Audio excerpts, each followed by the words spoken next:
Strategic compatibility. Not all terrain can be conquered. Why some love doesn't work, even when the feelings are real. Opening reflection.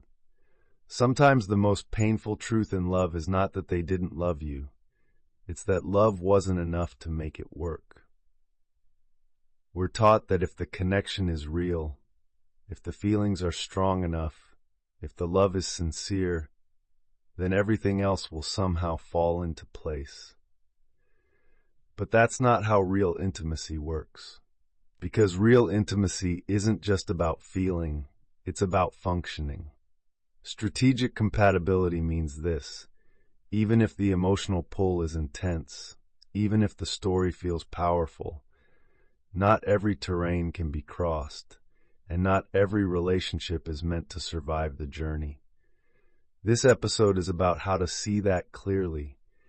Before you invest everything into something that was never meant to carry the weight of forever, this is strategic intimacy. 1. Why compatibility is not chemistry. Chemistry is the spark, but compatibility is the terrain. One lights the fire, the other determines if the structure will stand. And yet most people mistake one for the other. Chemistry feels magnetic, exciting, addictive. It's the rush when you meet someone who sees you, mirrors you, or triggers something deep in you. But compatibility is quiet. It's how you actually function together when the emotions settle. It's how your values, timing, life paths, and emotional capacities align or don't. And here's the strategic problem. Most people only notice compatibility after the attachment has formed, which means they end up trying to force alignment, trying to twist themselves into someone who fits, trying to edit the other person into someone who cooperates. This is not strategy. This is survival. And love that demands you abandon yourself is not love that's built to last. 2. The terrain metaphor. Why some paths are unwinnable. In The Art of War, Sun Tzu describes certain types of terrain as unfavorable for conquest. It's not that the general is weak. It's not that the army is incapable.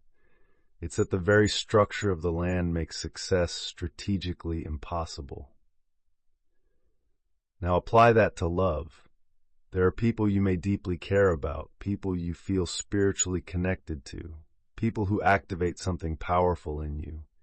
But if your core needs are incompatible, if your values create tension instead of unity, if your emotional rhythms are mismatched, you are standing on incompatible terrain. Trying to build a relationship on that terrain is like building a fortress on sand.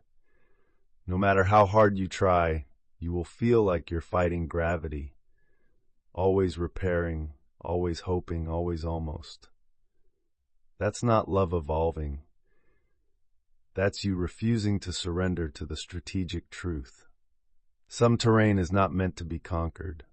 3. Common signs you're on incompatible terrain. Let's get specific. Strategic incompatibility can look like: one person needs structure and the other thrives in chaos. One values emotional openness, the other deflects with humor or silence. One is future-oriented, the other lives entirely in the moment. One needs consistency, the other resists routine. One avoids conflict at all costs, the other escalates to feel seen. These aren't moral failures, they're structural mismatches. And the danger is that many people try to love through them. They try to change the terrain instead of recognizing it. So they say, if I just communicate better, if they just grow a little more, if we just get through this phase. But what they're really saying is, if I just become someone I'm not, if they become someone they're not, if we both abandon who we are, maybe it'll work. That's not intimacy. That's mutual self-erasure, and it never leads to peace. 4. The cost of forcing alignment. You can lose years of your life trying to bridge an unbridgeable gap. You can fall in love with potential and call it commitment. You can mistake longing for loyalty. You can call compromise a virtue when it's really quiet self-betrayal. Here's the tactical truth. The longer you stay in misaligned love, the more you reinforce the belief that love must hurt, that effort equals worth, that intensity equals meaning. This is not strategic love. This is emotional warfare against yourself, and it leads to a slow erosion of clarity. You stop trusting your instincts. You second-guess your boundaries. You confuse comfort with connection. And you start believing that all love requires suffering. But real compatibility is not a reward for pain. It's the result of right positioning. 5. Why we stay too long in the wrong terrain. Why is it so hard to walk away from incompatible love? Because we attach meaning to difficulty. Because we mistake struggle for depth. Because we've been conditioned to prove our worth through emotional labor. Many people grew up in homes where love was earned, where connection meant caretaking, where being chosen required performance.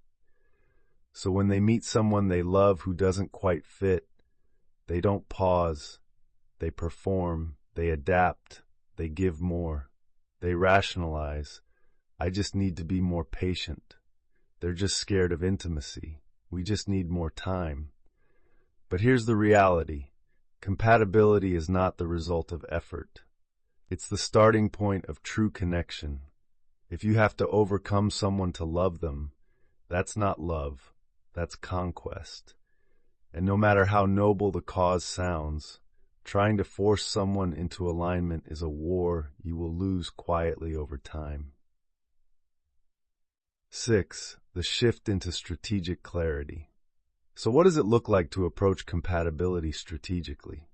First, you separate love from viability.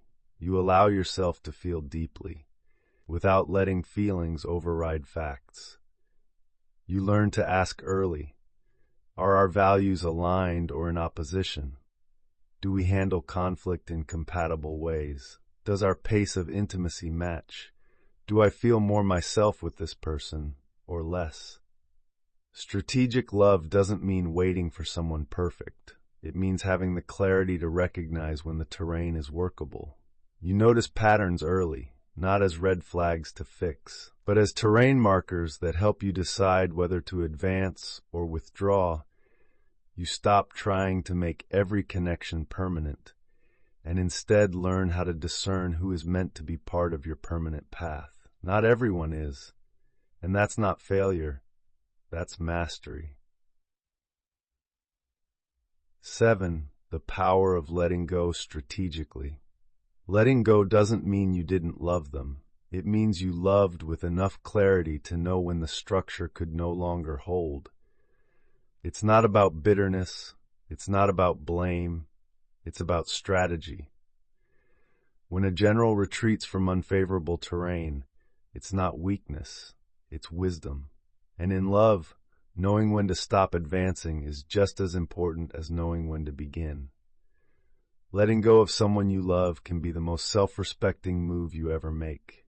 It protects your clarity. It preserves your emotional reserves.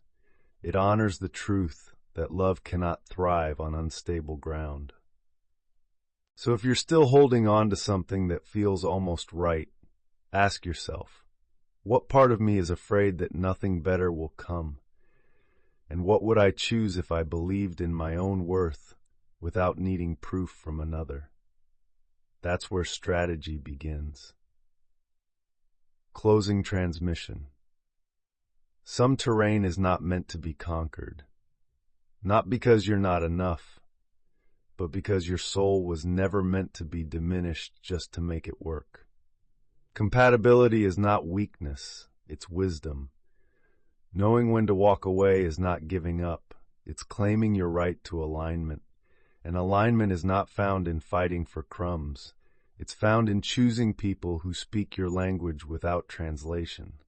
The heart may ache in parting, but strategy teaches you this. Pain from clarity will always hurt less than the chaos of staying misaligned. This is strategic intimacy. Subscribe if this helped you reframe what compatibility really means. And if you want more guidance on how to navigate love with intelligence and self-respect, new episodes drop weekly. Above all, remember, if the terrain keeps fracturing beneath your feet, it's not always your fault. Sometimes it's just the wrong ground. Next episode preview. In the next episode, we'll explore attraction versus alignment. Are you fighting the wrong war? How desire can disguise dysfunction, why chemistry isn't enough, and how to tell the difference between true connection and emotional projection.